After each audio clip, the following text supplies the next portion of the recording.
Happy Tuesday, everyone. It's been a while. It is June 13th, middle of the month, middle of the year. Crazy. I hope that this day finds you well.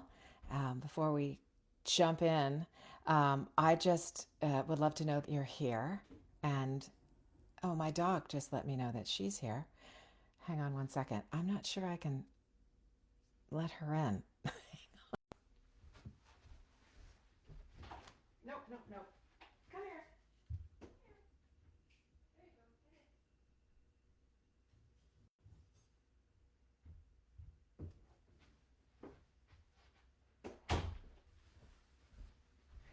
Hi. Well, that was fun. I think that was a first. I don't recall ever leaving the screen for such a long time. Anyway, perhaps there's an edit in the future of this video. Hey, Mike Praviti, how's my sound? Picture good? Everything good? Let me know. I got spooked a couple of times ago um, when I just like had terrible sound quality and all that good stuff. So I'm hoping that everything is good today. Um, and Yen, oh, good. Thank you so much. I appreciate it, Mike, very much. Um, Again, I hope this day finds you well. We are going to talk a little bit about agents today. I've talked about the subject before, but like so many things in voiceover, um, some things bear repeating, right? And there's always some new folks. Um, hey, John, thanks for stopping in. I appreciate it very much. And yeah, absolutely. Watch it later when you can. Anybody else, really? I'm confident there will be people watching it later, so that's good. Um, and there's always, new people coming in, so it may not be a new topic for some. Um, but agents. Oh my gosh, what a topic! Um, and really, what I want to do today is dispel a couple of myths about agents and about their power because I think that that's how so many of us view agents. Like they are the ones with the power, and once you get in with a particular agent or a bevy of agents, that you can kind of coast a little bit in your career. And that is the myth that I wish to dispel. Um, as I've discovered over these last several years, there are all kinds of voiceover careers, all kinds. Ranging from people who do absolutely everything themselves, marketing, uh, developing client relationships, um, doing the work, all the way to people who only have agents, who only receive their audition opportunities from agents, and don't do any kind of marketing. Probably have the minimal things that we consider necessary, like demos and websites and things like that. And there's really, really, really rarefied air for people who have that stuff but don't maintain it, and they are working and auditioning essentially off of their long-standing reputations. So that is a super tiny fraction of the voiceover working world. And I would say that most people fall somewhere in between. Um, and so, again, you all know that I come from the agent world, the represented world, I should say. I've never been an agent. Um, a long time ago, when I started my career, voiceover grew out of a career in acting. So that's what I was doing, and it's sort of the bottom rung of the all the acting things, from film, to television, to nighttime television, daytime television, commercials, voiceover. It's kind of like bottom rung. Hard to believe, but true. Um, so my only experience, save a couple of years where I really tried out some pay to play sites. But essentially, my only experience has been as a represented voice actor. And I will say this about that. I in the 21st century, 2023, I probably work, I don't know, 5 times harder and earn half the money that I used to, because the nature of the union has changed. Um, Rates have been lowered at the union. Um, Things have been renegotiated such that uh, class there's very, very, very little Class A commercial work. Um, and, such is the nature of negotiations.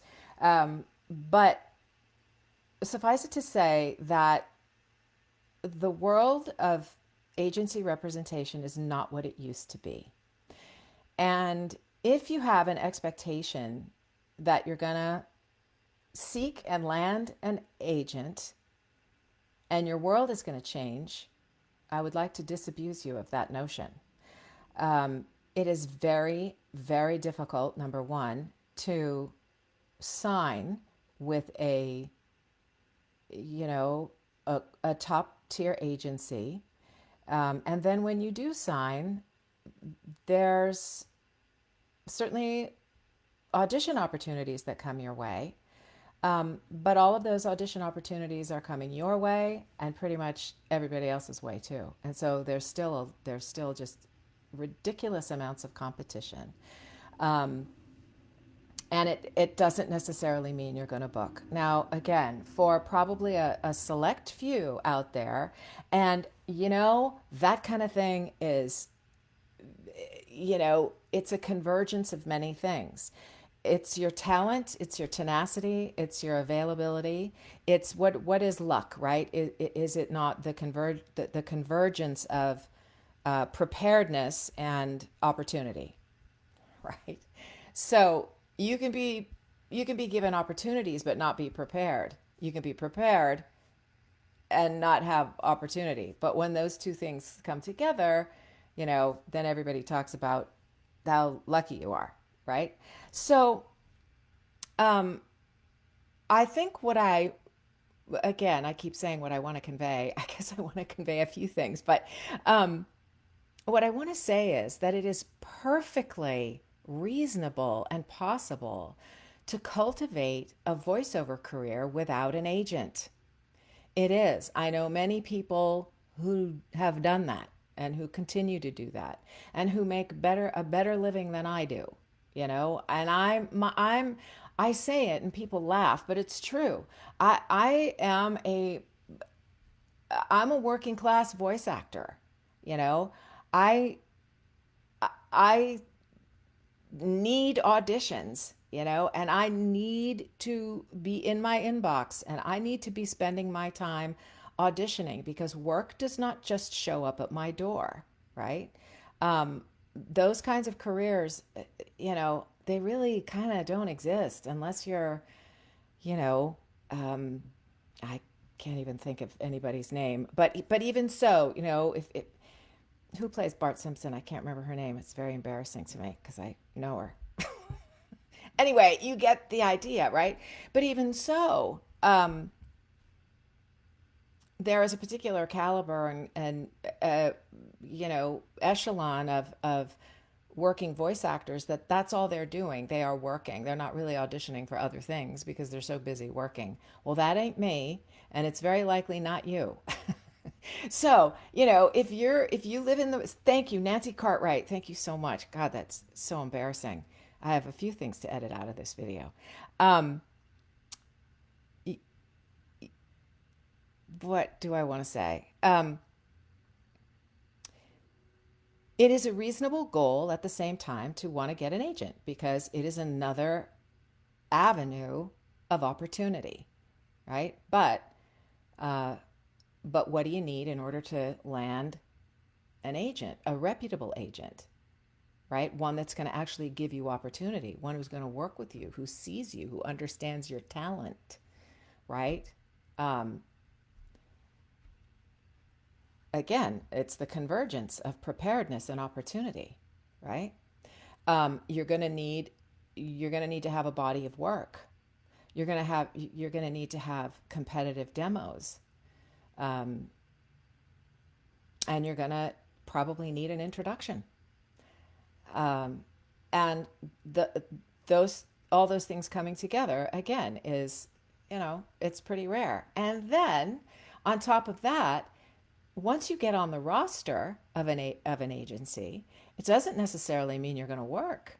There are people on rosters, good rosters of reputable agents whose careers are languishing. I would say that's probably the majority of people who are on agency rosters. And a lot of that has to do with a sense of, well, I'm with an agent now, so I'm just going to sit back and wait and let the auditions roll in, right? And that's, again, not how it works these days. We have to constantly stay on our game. We have to be learning and growing. We have to be taking workshops with casting directors. We need to meet people at conferences.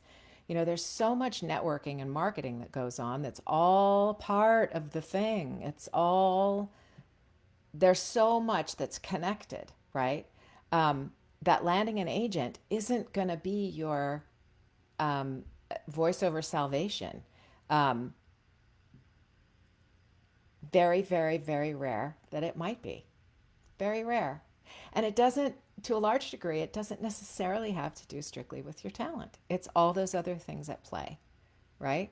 So, all of that is to say that if you are marketing and you are cultivating relationships and you are training now and again, you don't have to be constantly training, but just staying on top of things, right? If you are fine tuning, I spoke with a voice actor this morning who said, here are the things I'm doing right now. I'm sending my last auditions to this casting director that I know just for review to see if there are things missing. What do they hear, right? That's an amazing thing. At the same time, she had contacted somebody. She contacted George Whittam, right? How's my studio sounding? Anything that needs to be tweaked, right? So that kind of work, right? Just kind of constantly making sure that you're in tune, just like you do with your car. You take your car for a checkup every now and again to make sure that it's roadworthy, right? So it's the same thing in voiceover. And so on top of all that, I would say, make sure that all those wheels are turning before you seek agency representation. And because seeking it is not a make or break kind of a thing, you have time, right? I mean, I say all the time to people, there's no expiration date on your career. There just isn't. You're in the game as long as you're in the game, right? So, well, the gardeners are here. Can you hear that? I wonder if Tuesdays are really a good day. It's trash day. It's gardening day. Woo! Um, so, so with all of that in mind, tell me, what questions do you have about this? Let's see. I want to say hi to everybody. So Brad, hello, my darling. Hello, Susan. And Genevieve, how are you? And Dan, hi. Justin, I didn't say hello to you earlier. So I'm really glad that you're here, and I appreciate you being here. So any particular questions that you have about agents, think of them, put them in the comments. In the meantime, another thing that I want to say about agents is, a lot of people really want to shoot for these, kind of the top 3 or 4 agents in Los Angeles, / New York. But I have to tell you, there are a lot of regional agents that are worth pursuing once you've got all the things lined up, right? Regional agents these days very often get the same castings as the larger agencies do. And then they also have relationships with people in their own region who don't go to other agents outside of the region, right? So each region kind of cultivates relationships locally, regionally, so that having two or three regional agents can be just as beneficial, if not more beneficial, than having, the LA agent that you dream of, right? So the whole goal is, if you're pursuing an agent, is to get on a roster where the agents pay attention to you and they understand who you are, what you do, and they give you opportunity that is suited to you. Because there's nothing worse than being on a bunch of rosters where you're just one strand of spaghetti getting thrown at the wall along with everybody else on the roster, with no regard to who you are, what your category is, whether you're male, female, 18 to 24, or 50 to 65. Like, that kind of agenting to me is worthless. It's worthless. And all it does is put your name on a roster on a website. And it's of really no benefit to you, right? All right, I'm waiting for questions and I'm just not getting any, my friends. I surely I haven't answered all of your questions. Let's see, what else, what else, what else?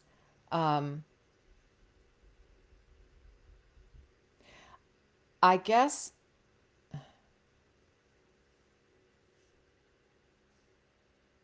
Susan, is it all right? Ooh, look at all the questions coming in. It just takes a little time. That's all. I have to be patient. All right, let me start up here. Susan, is it all right to ask a potential agent, oh, where did it go? What their process is like for pitching you for a part? I don't think so, unless you're casually having coffee with them in a conversation already. But if you're interviewing with them, sure. But I'm not sure that it's a process necessarily. I think if you are signed with an agent, it's because they have a sense of what you do. Any agent worth their salt will have interviewed you in the process to say, what areas do you work in? What areas do you want to work in? Right? And so that'll kind of be determined in that initial stage of the relationship. But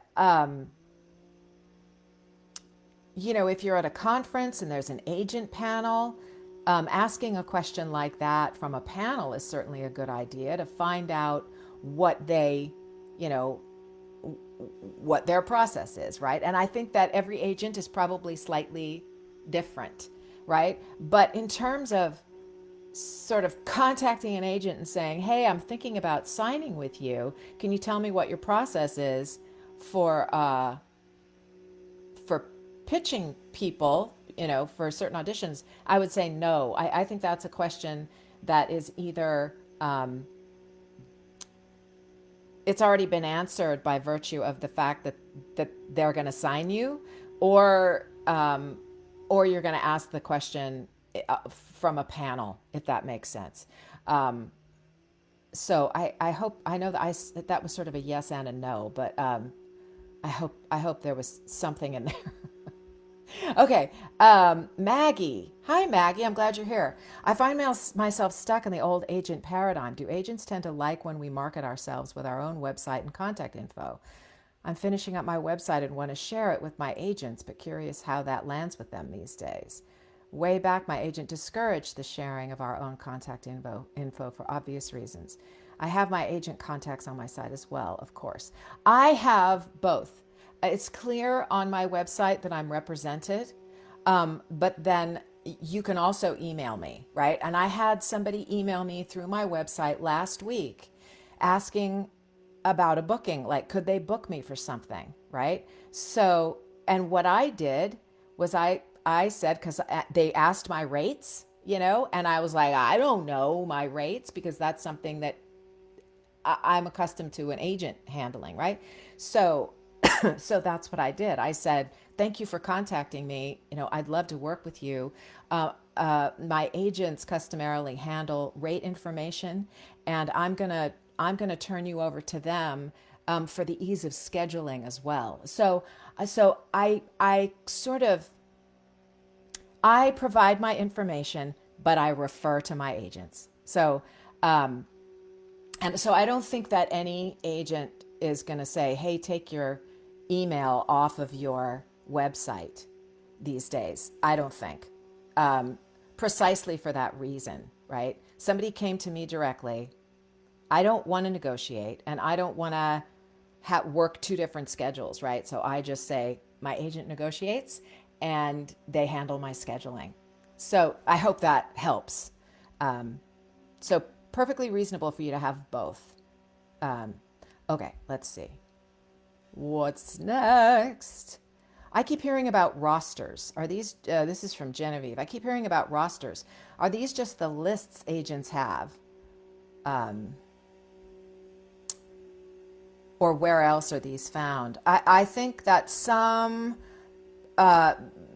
people, they're not really agents, they're sort of casting sites, and they have rosters, right? Roster I use as a generic term, like Atlas Talent Agency is a full service agency, and I am on their roster. I am on their agency roster. But there are also rosters where, you know, people sort of collect actors that may or may not be represented elsewhere too. And that's a little bit different in that that site is not representing you. They're not pitching you. They simply make your demos available to people who come to that site looking for voices. So the term roster is generic. It means one thing, you know, in one world, it means another if you're with an agent. If you're, you know, if you're represented by an agent and they have a website, you are on their roster. So let's see. Dan, I have a closer relationship with two of my regional agents. The auditions seem to be more targeted too. Exactly. Exactly. Like I can't even begin to say how beneficial that can be. It really is true. So thank you so much for saying that. I appreciate it. Susan, yes, interviewing with them or signed with them already. Yes, then of course, ask what the process is. You know, how do they determine who they're gonna put on an audition? That is a reasonable question. If you are interviewing with them or if you're signed with them already, yes, then I do think that's reasonable. Amy, a friend put me in touch with an agent, and I was fortunate to be able to submit to them. Whoops. He thanked me and said he has plenty of females. Sorry, this keeps jumping. With my sound, but invited me to keep in touch. Oops, waited too long. Wondering. Oops, let's see. So I've waited too long, and I'm wondering if I can still reference my earlier interaction with him, or will that just make me look like I'm too slow to respond? No, no, you're connected. Make the connection. You know, life gets in the way of things, right? It's perfectly reasonable for you to say, hey, we made contact a while ago. You had people on your roster, you know, enough. So I'm just checking back in with you. I hope everything's well in your world. And, you know, let me know if there's anything else I can provide for you. Right? That's perfectly reasonable. You know, agents aren't like, they're just people. They're just regular people. They too have lives. They too have things that get in the way, right? They have babies, and their parents fall ill, and you know their spouses go away for a while, and they're juggling the household. You know, like they have lives too, and so they're human, and they understand that you know stuff happens to all of us, right? So it's perfectly reasonable. Just be human in your interaction. That's all. That's all. Susan, are exclusive contracts with non-union agencies becoming passe? I don't know about.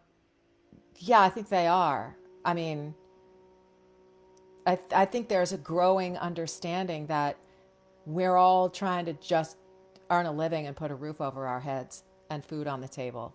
I think that you must, if you, whether it's a non-union agent or a union agent, you must have a priority of how you are going to audition, right? So in my case, I Atlas is my primary agency.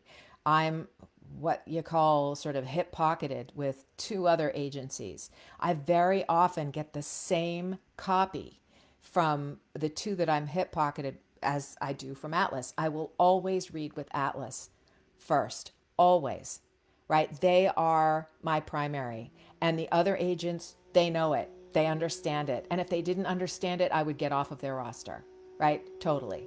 But so what I'm trying to do by having those other agents is access regional work, right? Not the national major work, right?